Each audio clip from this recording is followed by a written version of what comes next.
Hey guys, what's going on? Got another PvP video here. This time we're playing Enhancement Shaman, Unholy DK, and Holy Paladin.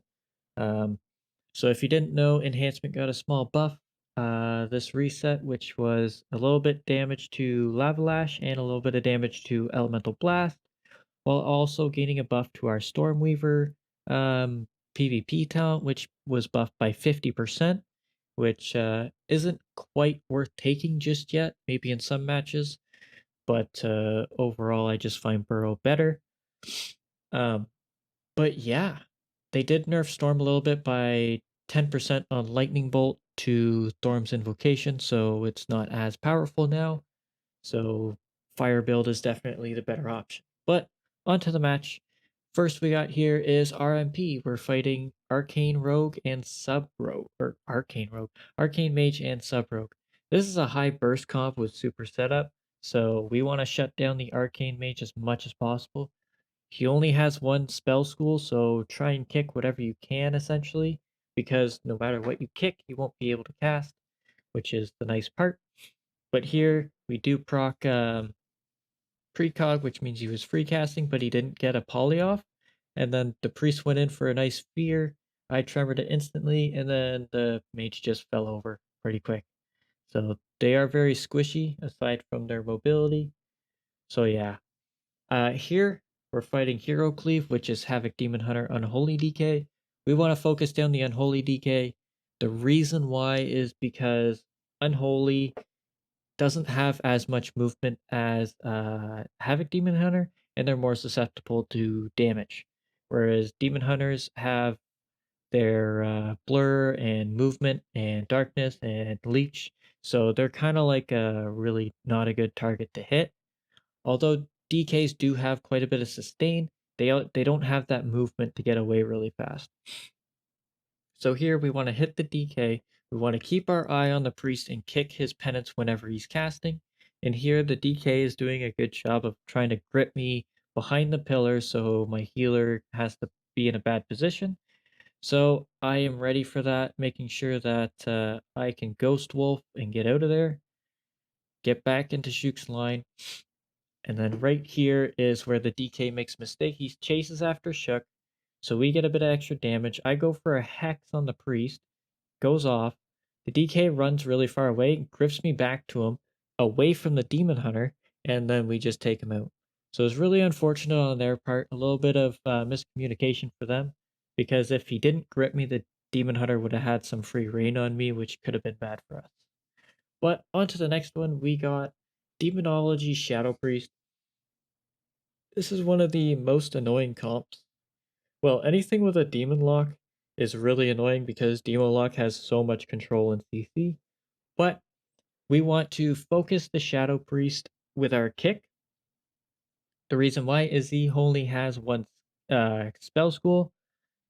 Right there, you saw me knock the Demonic Tyrant into the little corridor there, and the reason why is just so he has to move, removing the cast time, removing the Warlock's damage. But the most important part is these guys don't have many kicks. So if you're the Enhancement Shaman, make sure you're going for a lot of hexes. Now, I didn't go for very many, which was a bad part on me. So you would want to hex the Shadow Priest or the Holy Paladin. Either one is a good target. If you're taking a lot of damage, hex the Shadow Priest. If you're not, and you're just almost killing the Warlock, hex the Holy Pally. I didn't go for many, which was a huge issue and caused the match to go on for a lot longer than it should have. But it is what it is. Also, make sure you kill the observer as fast as you can.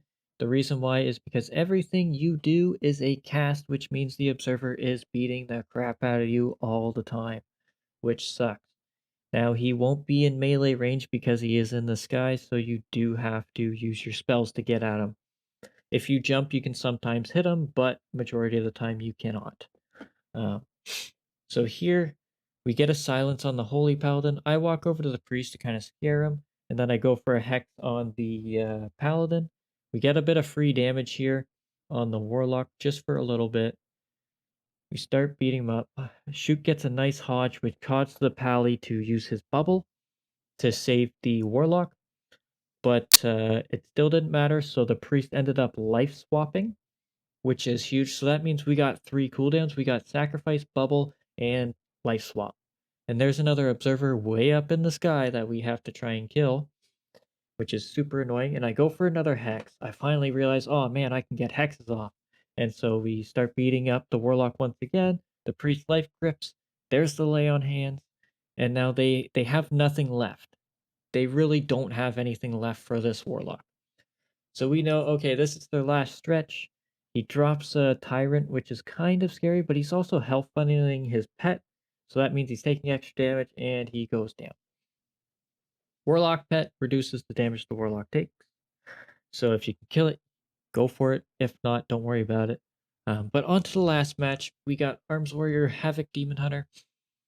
This match, we want to focus on the Arms Warrior, and the reason for that is because they have Intervene, which is super annoying to get through. And again, Demon Hunters are super slippery and can get away real fast, whereas Arms Warriors cannot. They do have a bit more self-sustain, but again, they aren't as mobile, so that means we can definitely take them out. So here we're watching the priest like a hawk, making sure he doesn't get his casts off, hitting him a little bit so he knows that he is a potential target. They jump off, they CC, miscommunication there on their part, CC and wail into Shuk, but he was invulnerable from the banishment. I get a nice hex on the priest for free because they didn't worry about me. And then there's the rapture. Even though he's got rapture rolling, the warrior's still falling apart. So then he goes for a life swap or pain suppression, then life swap. Really unfortunate for them because they had to use so many. I drop a counter strike totem, so they have to beat into that. They're not killing, and then we get them across. So I'm not sure why they ran away from their healer. They do a lot of damage to me, so I just go ahead and burrow, save Shuk a bit of mana, and then we are able to take out the warrior here because Plummet gets nice CC on the priest. But yeah, that is it for this video. Hopefully you enjoyed. Hopefully you're having some good luck with your arenas with the new changes. And I will see you in the next one. Thank you very much for watching. Latest.